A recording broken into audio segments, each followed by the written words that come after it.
What's your take on this call to reduce the work week on Capitol Hill?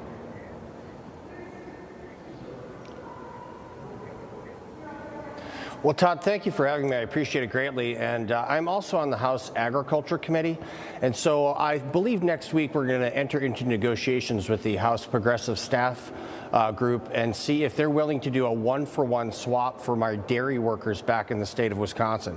So we could do a 6-month pilot program where the progressive staff lift and shift to the state of Wisconsin and get some manure on their boots milking cows, and my dairy farmers will come up here and work a 40-hour work week in an air-conditioned and/or heated building with fantastic cafeterias. I think we're going to look into that probably next week, Todd. I don't think they would make it past feeding the pigs. I'm joking. I really Sorry. Well, played that pretty straight, though. I gotcha. There you, well said, Congressman. Well said. Look, there is a lot going on in Capitol Hill, and we appreciate your time. I know it's limited. I want to start with Pam Bondi, President Trump's nominee for AG, undergoing a second round of questioning today. How do you think she's doing out there? Pam Bondi is amazing, absolutely amazing. President Trump got together a slate of absolute winners to fill out his cabinet positions. And I don't think the Democrat Party in the Senate took the time to review the election results from last November. So when you're calling people insurrection fomenting garbage Nazis and degrading them personally, it's not a good election strategy.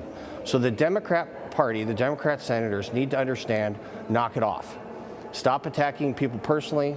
Look at a professional record, be professional yourself, ask real questions, and then vote off of the knowledge that you get from these people.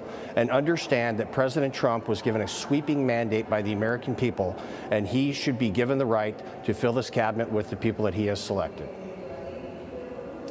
You know, Congressman, when you look at Pete Hegseth, and you've got a guy like Democrat Senator Mark Kelly out of Arizona saying that Hegseth did a great job, that really does tell you that these picks by President Trump are really the top of the line. This is the A-list. Hey, listen, Colonel Kelly was an Air Force pilot and an astronaut. And when he looked at Pete Hegseth, initially, he looked at him, I think, as a Republican that worked on a morning talk show and that was picked by Donald Trump, a person that he doesn't respect. But I'm going to give Senator Kelly credit. He sat down, he talked to Pete, asked him some real questions, and he's using his judgment. And that's what the Senate is supposed to be doing during these confirmation hearings. They're not supposed to be throwing out spurious personal attacks to gain cheap political points and further divide the country. You know, I know you're never supposed to get in the way of your opponents when they're killing themselves, Congressman, but the Democrats today, are they not reading the room on this vote regarding the illegals?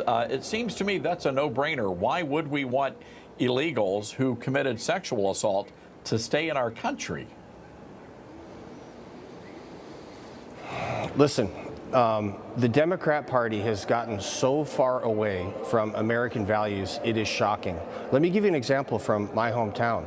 A known criminal gang member, a member of the Tren de Aragua, with visible tattoos, gang tattoos, was allowed into the country through Biden's porous border. He had a bunch of warrants written against him, including for strangulation, in Madison, Wisconsin, sanctuary city. So they didn't bother arresting him. Made his way to Minneapolis, Minnesota, was arrested for property crimes, was not turned over to ICE as he should have been.